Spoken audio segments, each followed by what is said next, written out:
Hoy hablaremos de un tema importante, evaluación formativa. En las tendencias pedagógicas contemporáneas, la idea de evaluación ha evolucionado significativamente.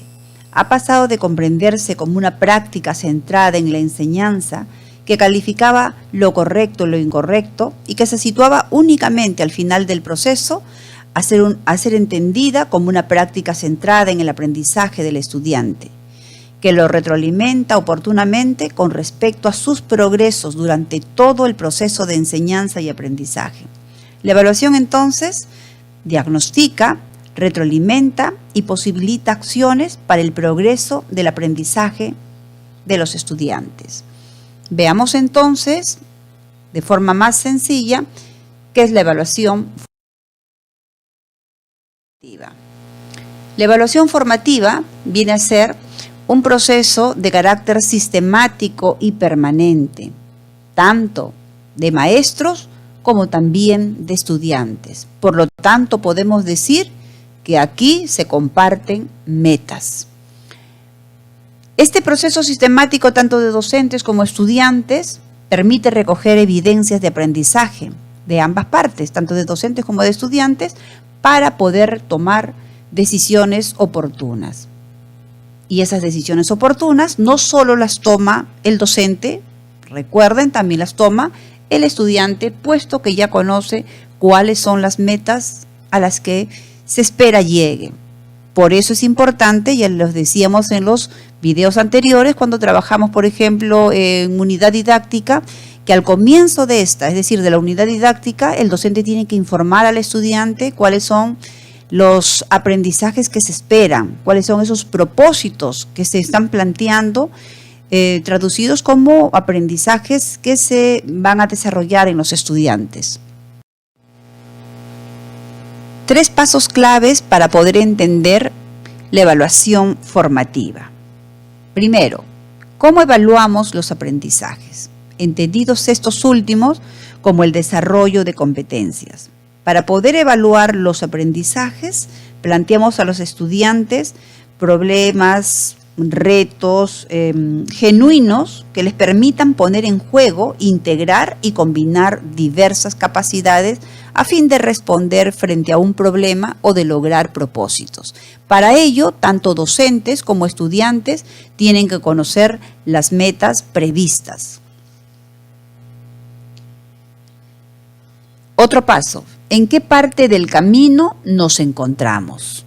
Conocedores de las metas, tanto los docentes como los estudiantes tienen que poder identificar en qué parte del camino se encuentran. Puede ser que se encuentren al final, puede ser que se encuentren a medio camino o puede ser que se encuentren muy cerca de la meta. Eso les permitirá tomar tanto al docente como a los estudiantes decisiones oportunas y pertinentes para poder lograr los aprendizajes previstos.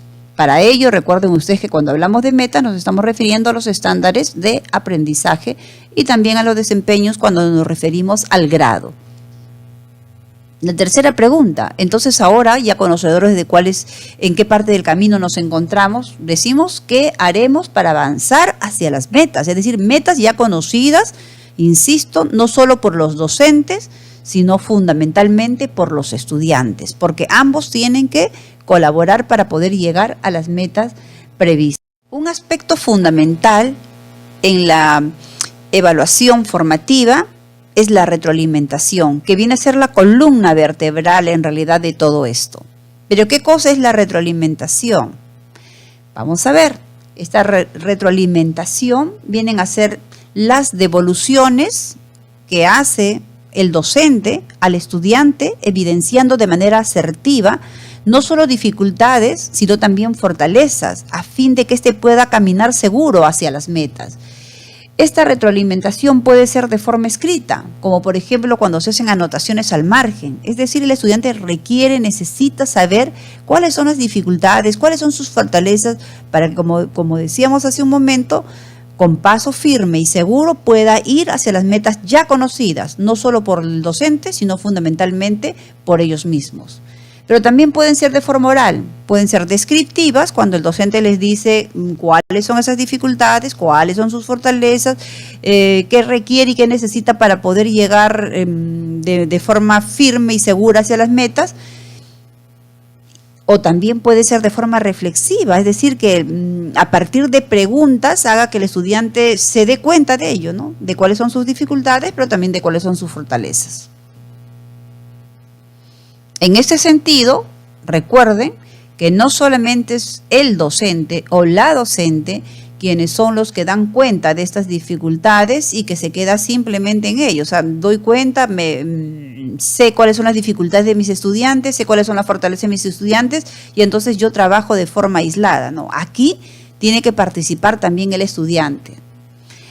El docente o la docente le da a conocer de manera asertiva sus dificultades y también pues felicita todas las fortalezas que tiene en el estudiante y a su vez hace su trabajo conocedor de ello, ¿no? Eso es lo que conocemos como el feedback. O sea que hay una situación de a dos. Como hablábamos al comienzo, es una meta compartida.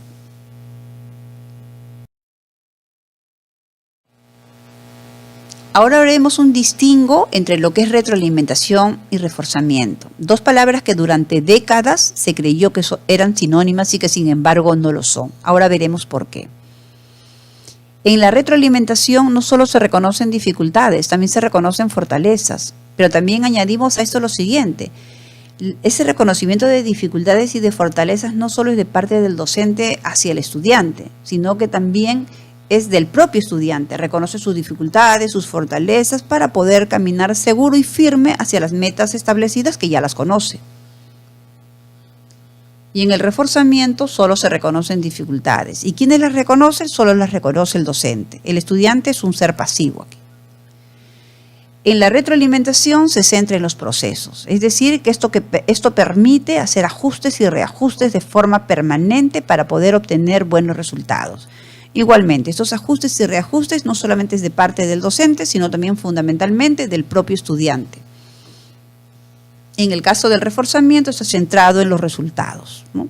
El docente espera pues al final de un proceso para poder hacer el refuerzo de algo que no ha sido, entre comillas, aprendido.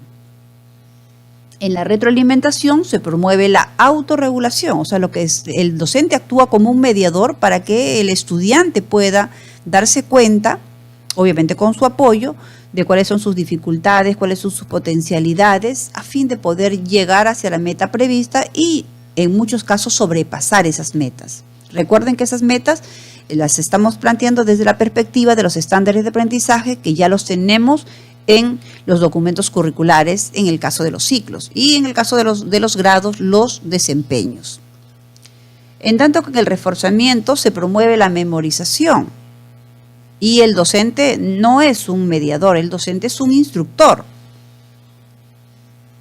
En la retroalimentación, el docente orienta al estudiante a la reflexión a través de preguntas, de repreguntas, de situaciones que le plantea. Lo que busca es que el estudiante pueda reflexionar a fin de que éste pueda llegar a lograr las metas previstas. En el reforzamiento, el docente determina lo que el estudiante debe saber. Es decir, él solo conoce las dificultades, las potencialidades de sus estudiantes y nunca hace devoluciones. Como ya habíamos indicado anteriormente, el estudiante solamente es un ser pasivo. En la retroalimentación, el aprendizaje conlleva a demandas cognitivas altas, ¿no? De asociaciones, de transferencias, etcétera, ¿no? En este caso, desde la perspectiva de enfoque por competencias, pues el desarrollo de las mismas. En tanto que en el reforzamiento, el aprendizaje está basado en el desarrollo de contenidos. Uno dirá, o ustedes se preguntarán, pero los contenidos son importantes, por supuesto que son importantes. ¿Y en qué se diferencian de las competencias? Que estos contenidos, ¿no?, vienen a formar parte de la estructura general de la competencia, ¿no?